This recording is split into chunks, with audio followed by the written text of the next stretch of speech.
Baik, Assalamualaikum warahmatullahi wabarakatuh, teman-teman semua. Pada kesempatan kali ini saya akan memberikan sedikit video pendukung untuk materi di materi yang ke-7 ya, atau materi terakhir kita sebelum UTS. Nah, sebelum kita masuk ke sana, kita review sedikit. Di pertemuan terakhir kita sudah mempelajari tentang peubah acak diskrit. Nah, nanti di materi ke-7 ini kita akan berbicara tentang peubah acak, tapi untuk yang continue gitu ya. Nah, tentu saja ini akan banyak sekali nanti kemiripannya gitu ya antara peubah acak, diskrit, dan kontinu. Jadi supaya nanti tidak bingung, makanya kita review sedikit ya untuk yang peubah acak diskritnya. Minggu lalu kita sudah mempelajari contoh-contoh peubah acak diskrit. Contohnya adalah ketika kita melemparkan sebuah eh, ini ruang sampel pelemparan 3 buah koin gitu ya. Jadi kalau kita punya 3 buah koin, kita lemparkan secara bersama-sama, maka akan terdapat ruang sampelnya ada sejumlah 8. Bisa kita lihat ini adalah ruang sampelnya, anggotanya adalah 8 gitu ya. Nah, jika misalkan dalam kasus ini kita punya peubah acak X, X adalah peubah acak yang menyatakan kemunculan head. Nah, jadi dalam 3 kali pelemparan itu muncul head itu berapa aja yang mungkin gitu kan ya. Berarti dia bisa saja tidak tidak muncul sama sekali, bisa muncul 1 kali, bisa muncul 2 kali, bisa muncul 3 kali. Atau dalam hal ini range dari peubah acak kita adalah 0, 1, 2, 3. Makanya disebut sebagai peubah acak diskrit karena range-nya bernilai diskrit gitu ya. Sebagai contoh di sini peluang X bernilai 0 atau head-nya muncul 0 kali adalah 1/8, head-nya muncul 1 kali sebesar 3/8, head-nya muncul 2 kali sebesar 3/8, dan yang terakhir head-nya muncul ketiga-tiganya bernilai head adalah 1/8. Jika ini kita total semuanya akan bernilai 1. Nah, nilai-nilai ini disebut sebagai PMF atau probability mass function. Ingat, jadi kalau dalam peubah acak diskrit kita punya namanya probability mass function atau fungsi massa peluang. Jika ditotalkan, PMF itu harus sama dengan 1. Ini contoh yang lain, bit yang ditransmisikan melalui sinyal transmisi digital bisa saja diterima salah atau benar gitu ya. Ini contohnya peluang X sama dengan 0. Di sini X itu X adalah jumlah kesalahan bit pada 4 bit yang kita kirimkan. Jadi kalau kita mengirim 4 bit, X itu menyatakan jumlah bit yang salah, maka bisa saja X itu bernilai 0, 1, 2, 3, 4. 0 itu berarti tidak ada yang salah, sebaliknya kalau 4 itu salah semua.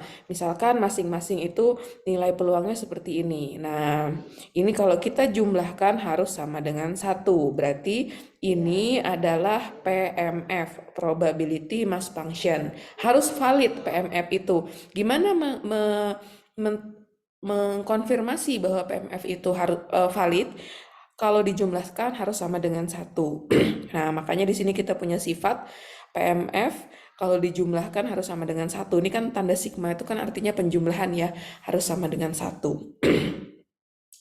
Itu beberapa contoh, ini contoh-contoh lain yang minggu kemarin sudah kita bahas. Ini nilainya 1/8 untuk X0, ini bukan 0,3 ya dibacanya, tapi 0 dan 3. Ingat karena kita peubah acak diskrit. Kalau diskrit itu berarti bilangannya bilangan bulat pas gitu ya, nggak ada yang koma-koma. Nah, ini berarti 0 dan 3, ini 1 dan 2 gitu ya. Jadi jangan sampai salah baca, nanti ngebaca soal ini 1/8 untuk X 0,3 gitu. Nah, itu pasti salah. Karena ini adalah PMF. PMF itu hanya dimiliki untuk peubah acak diskrit. Jadi kalau misalkan sebuah soal peubah acak X memiliki PMF sekian, maka kalian jangan sampai salah baca ini sebagai 0,3 gitu ya. Karena ingat PMF itu hanya dimiliki oleh peubah acak diskrit. Kalau nanti peubah acak kontinu, namanya beda lagi gitu ya. Oke, ini nilainya. Nilai kalau F-nya besar itu adalah cumulative distribution function atau fungsi distribusi kumulatif penjumlahannya gitu ya. Oke, ini sekilas tentang eh, Contoh-contohnya ini min dan variansnya untuk peubah acak diskrit dan peubah acak kontinu. Ini contohnya minggu lalu di pertemuan terakhir kita hitung gitu ya. Ingat kalau diskrit persamaannya sigma semua. Nih, rumusnya sigma semua ya kalau dia diskrit. Oke. Ini transformasi peubah acak sudah kita bahas juga di minggu lalu.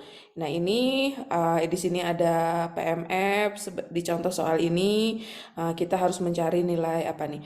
PMF ini. Nah, ini di PMF ini kalau dijumlahkan di ujung ini nilainya harus sama dengan 1.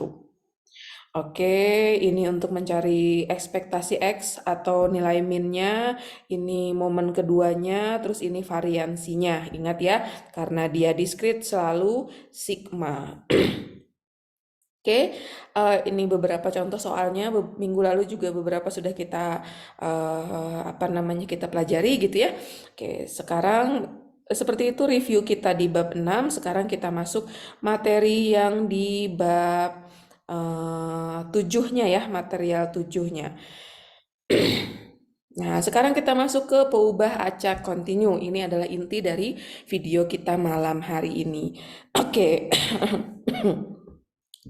Apa saja yang akan kita pelajari di peubah acak kontinu? Yang pertama, tentu saja distribusi peluangnya. Distribusi peluangnya, kalau tadi di diskrit itu kita punya namanya PMF, ini distribusi peluang di diskrit.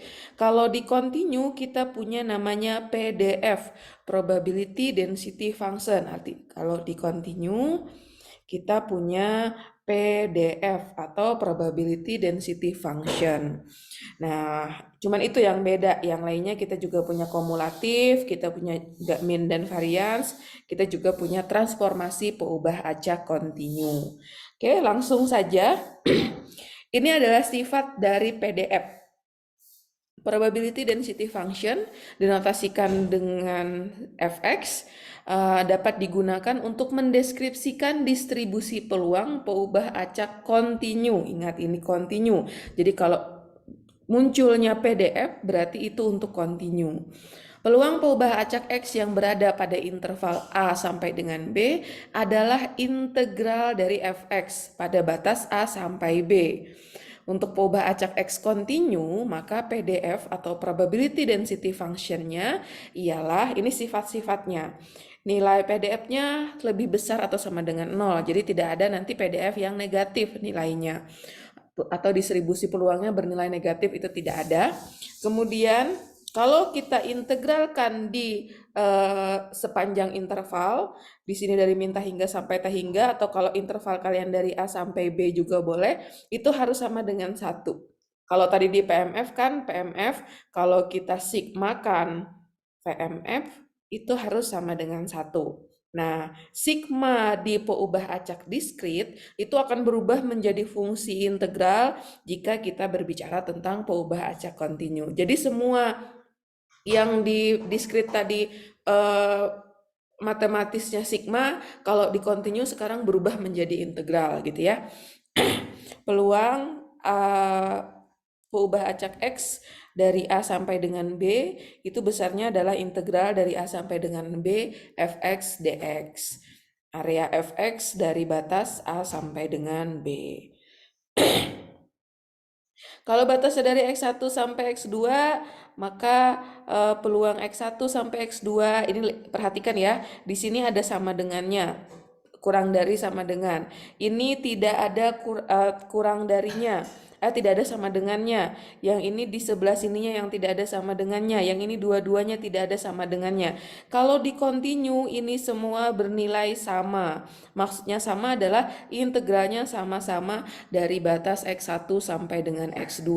Jadi ada tidaknya tanda kurang dari sama dengan, jadi ada tidaknya tanda sama dengan itu tidak berpengaruh di batas integral. Semuanya bernilai sama, integralnya yaitu dari X1 sampai dengan X2 gitu ya.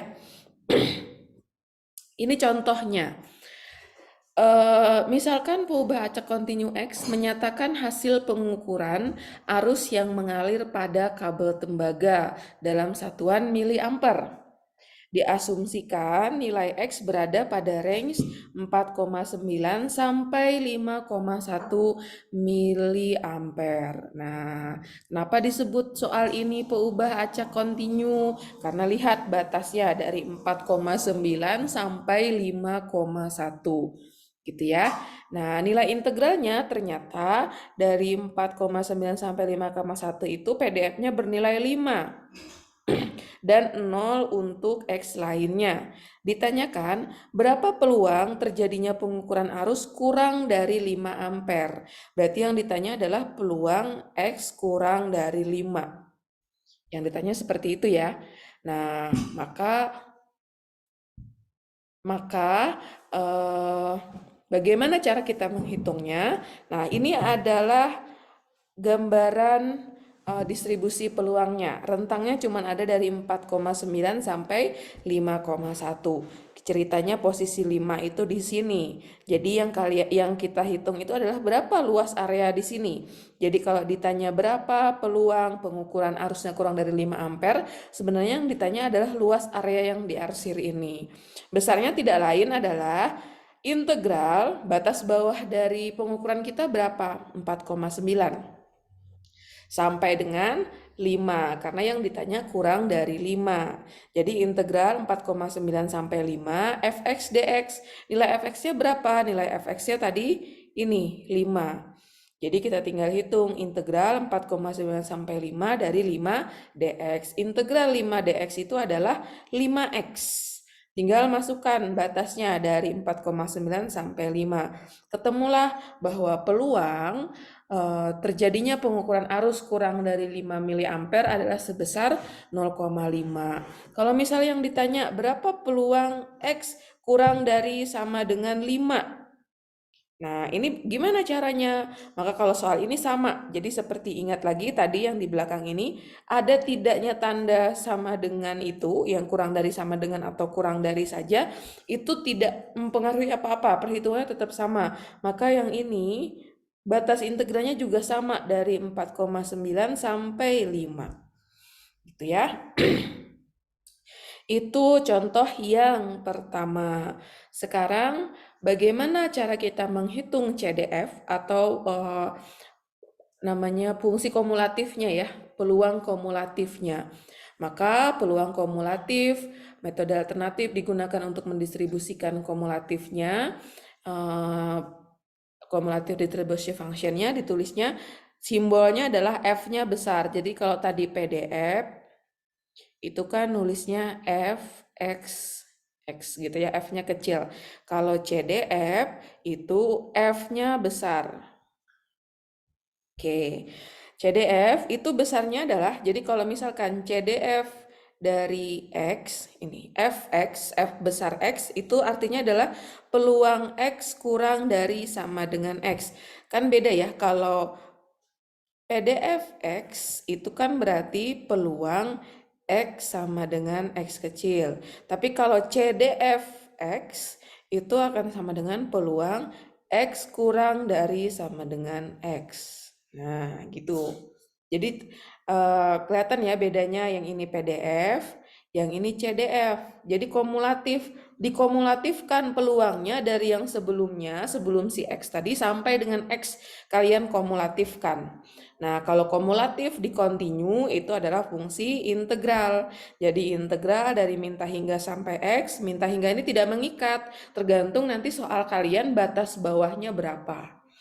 FU DU dari minta hingga sampai tak hingga. Besarnya CDF itu dari 0 sampai dengan 1.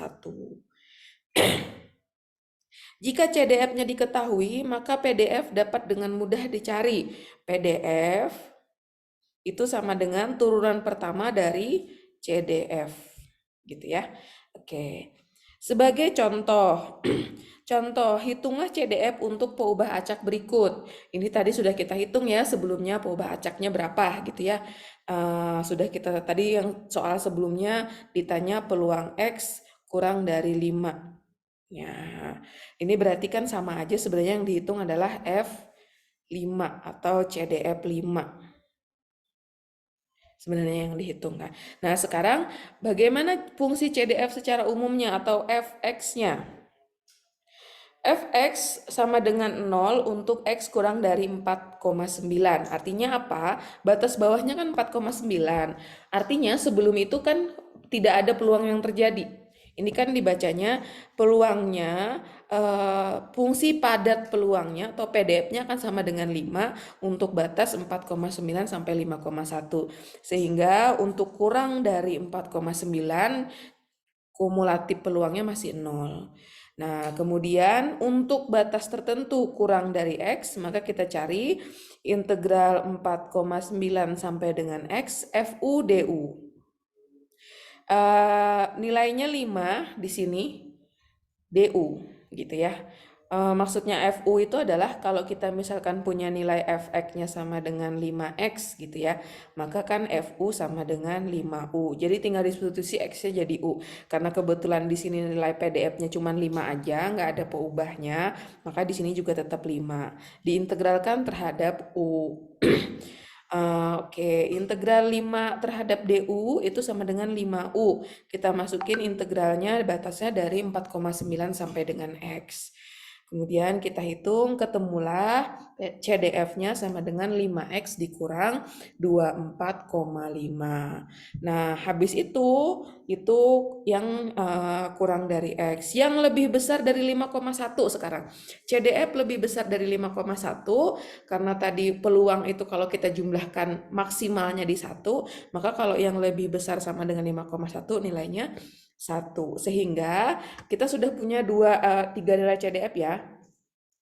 CDF yang pertama kalau Fx kurang dari 4,9 atau ini peluang X kurang dari 4,9 nilainya 0. Terus Fx atau peluang X kurang dari X kecil nilainya tadi kita sudah hitung sebesar 5X dikurang 24,9. Terus kita punya CDF yang ketiga yaitu F5,1 atau bukan 5,1. Ini peluang X lebih besar dari 5,1. Nah, 1 inilah CDF kita. Jadi kita punya 3 nilai. Sebelum 4,9 nilainya 0. Terus yang ini, gambar ini adalah 5X dikurang 24,9. Nah, yang gambar ini adalah 1. Grafik 1. Ini kan ini 1 lurus ya. Nah, begitu. Itu CDF untuk peubah acak kontinu. Min dan varian sekarang. Min, kalau kita di diskrit, kita kemarin ketemu min itu atau ekspektasi X adalah sigma X dikali dengan PMF. Ya, nah saya bilang tadi, semua yang sigma di diskrit kalau di kontinu berubah menjadi integral. Nih di sini. Integral X dikali Fx. Momen kedua, variansi X. Oh, ini variansi X sama dengan momen kedua dikurang dengan momen pertama dikuadratkan. Momen keduanya berarti X kuadratnya. Kalau kemarin di diskrit X kuadrat itu sama dengan sigma X kuadrat dikali Fx. Nah, kalau sekarang berarti momen keduanya atau X kuadratnya berarti integral. Kalau kita berbicara kontinu, minta hingga sampai tak hingga X kuadrat Fx dx gitu ya. Sama sebenarnya semuanya ya.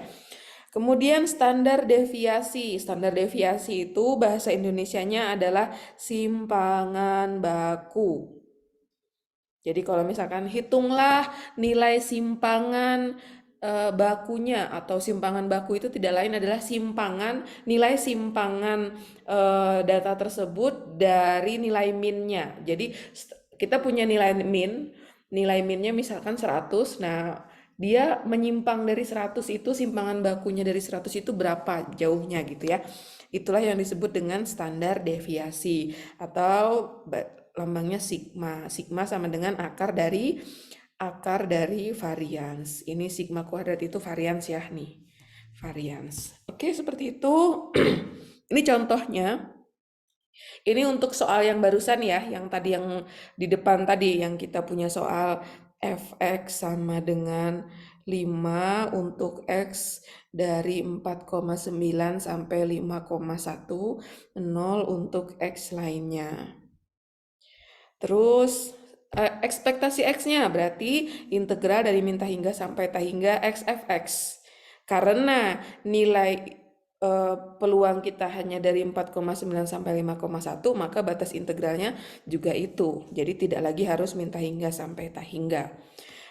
X dikali fx, x-nya tetap, berarti kan x, dikali dengan fungsi PDF-nya. PDF-nya tadi 5. Nah, 5x diintegralkan terhadap dx berarti akan sama dengan 5 per 2 x kuadrat. Nih ya, 5 per 2 x kuadrat dari batas 4,9 sampai 5,1. Ketemulah ekspektasi x atau minnya sebesar 5. Kemudian momen keduanya, berarti yang berubah hanya di sini, jadi x kuadrat. Integral dari 5x kuadrat adalah 5 per 3x pangkat 3. Ketemulah momen keduanya 25,003. Sehingga variansinya akan sama dengan 25,003 dikurang 5 kuadrat atau 0,0033. Simpangan bakunya akar dari varians, ketemu 0,057. Seperti itu ya. Nah, sekarang lanjut lagi. Ini kebetulan materinya cuma sedikit ya kalau di peubah acak kontinu ini. Nah, yang selanjutnya adalah transformasi peubah acak kontinu. Di diskrit juga bisa bertransformasi peubah acak ya. Kita sudah belajar itu minggu lalu. Di kontinu juga sama. Peubah acak itu bisa bertransformasi. Misalkan kita sebelumnya punya peubah acak f, x gitu kan ya. Dengan misalkan tadi soalnya 5 untuk x-nya berkisar antara 4,9 sampai 5,1 misalkan kayak gitu ya. Nah, 0 untuk x lainnya. Oke. Kemudian ini contoh. Nah, kalau misalkan ada peubah acak yang baru, misalkan peubah acak yang baru namanya Y dengan hubungan Y sama dengan 2x plus 3, misalkan seperti itu gitu ya. Gimana transformasi ini, bagaimana PDF Y-nya dan lain-lain gitu ya. Nah, di sini kita pelajari. Misalkan X adalah peubah acak kontinu dengan PDF-nya ini. Kemudian ada fungsi baru, fungsi Y itu mengandung X. Jadi di GX berarti Y itu mengandung X di dalamnya. Ini kayak contoh ini, kan Y itu mengandung X di dalamnya. Y sama dengan 2X plus 3. Gitulah. Nah, Y yang mengandung X ini disebut sebagai transformasi satu ke satu antara Y dan X. Sehingga fungsi Y atau peubah acak di kontinu Y dapat disesuaikan secara unik untuk X dipandang dari Y. Maka nanti PDF dari Y itu besarnya sama dengan fx G pangkat min 1Y dikali dengan Jacobian transform. Nah, yang di dalam ini berarti ini fungsi inverse. Fungsi inverse. Nah, jadi kalian cari dulu fungsi inverse dari Y-nya. Kalau sudah ketemu fungsi inverse-nya, dimasukkan ke dalam atau disubstitusi ke dalam PDFX dikali dengan Jacobian transformnya atau mutlak J, Jacobian transform. Nah, besarnya Jacobian transform itu adalah D per DY, berarti turunan pertama terhadap Y dari fungsi inverse. Gitu ya. Supaya bingung, jadi kita tulis lagi ya. PDF dari Y itu besarnya adalah kita cari G pangkat min 1Y, berarti ini fungsi inverse, kita substitusi ke dalam X, terus dikali dengan Jacobian transform. Oke.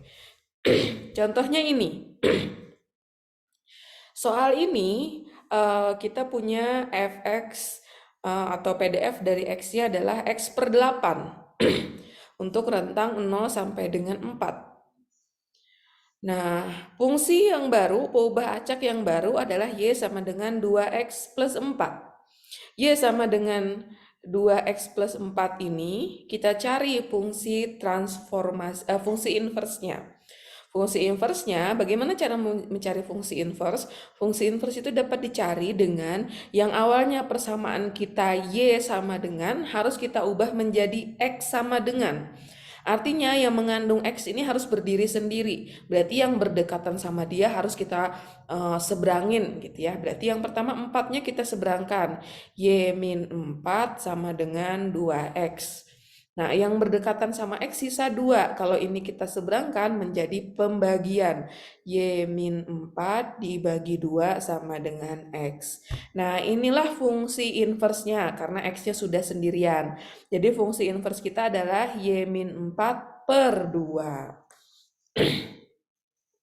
Oke, ini ya. Y min 4 per 2 itu fungsi apa namanya inverse-nya. Kalau sudah fungsi inverse sudah kehitung, sekarang kita mencari Jacobian transformnya. Berarti Jacobian transform itu adalah Y min 4 per 2. Tadi kita turunin satu kali terhadap Y. Nah, Y min 4 per 2 itu kan tidak lain dari Y per 2 dikurang 2 atau setengah Y min 2. Nah, kalau diturunkan terhadap Y, setengah Y diturunin setengah, 2 diturunin 0. Gitu ya. Nah, makanya di sini ketemulah turunannya setengah. Sekarang kita tinggal masukin. Tadi rumusnya atau persamaannya adalah fungsi inverse-nya disubstitusi ke dalam fx. Jadi, tadi kita dapat fungsi fx kita adalah x per 8. Kalau kita ketemu x, x-nya kita ganti dengan fungsi inverse-nya. Berarti x per 8 itu kita ganti x-nya dengan y min 4 per 2 per 8 atau hasilnya menjadi terus dikali dengan Jacobian transformnya dikali setengah gitu ya. Ketemulah Y min 4 per 32. Nah, kemudian batasnya 4 sampai dengan 12. Dari mana dapat 4 sampai 12 ini tadi? 0. Kalau X-nya 0, maka dimasukin ke sini, ketemu Y-nya 4. Kalau X-nya 4, dimasukin ke persamaan ini, X-nya sama dengan 4, maka ketemu Y-nya sama dengan 12. Nah, begitu ya. Itu ketemulah sudah PDF dari Y-nya. Gitu ya, selesai. Nah, selanjutnya apa lagi nih? Contohnya ya. Selesai ya contoh soalnya ya. Oke.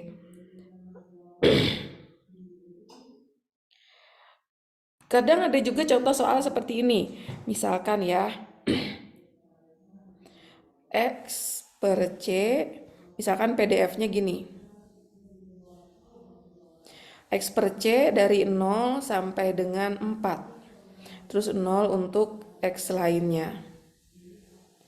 Nah, ditanya cari C sehingga PDF valid. Misalkan seperti itu ya. Nah, ini maksudnya apa dari soal ini? Maksudnya adalah kita diminta mencari berapa besarnya C ini supaya PDF-nya valid. PDF yang valid itu seperti apa sih? PDF yang valid itu adalah kalau kita integralkan harus sama dengan 1.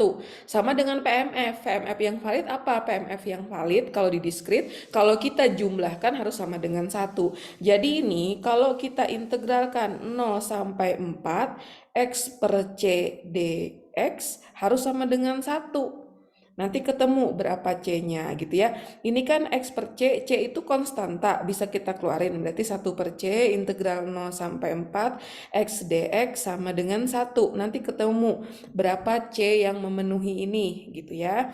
Berarti kan 1 per C integral X itu X kuadrat per 2, 0 sampai 4. Nanti kelihatan, itu harus sama dengan 1. Nanti ketemu C-nya gitu ya. Nah, mungkin seperti itu materi tentang peubah acak kontinu. Semoga nanti dikerjakan contoh-contoh soalnya gitu ya. Semoga nanti banyak membantu kalian gitu. Mungkin seperti itu materinya. Terima kasih atas perhatian teman-teman. Misalkan ini ya, saya kasih contoh soal lagi ya. Misalkan oke.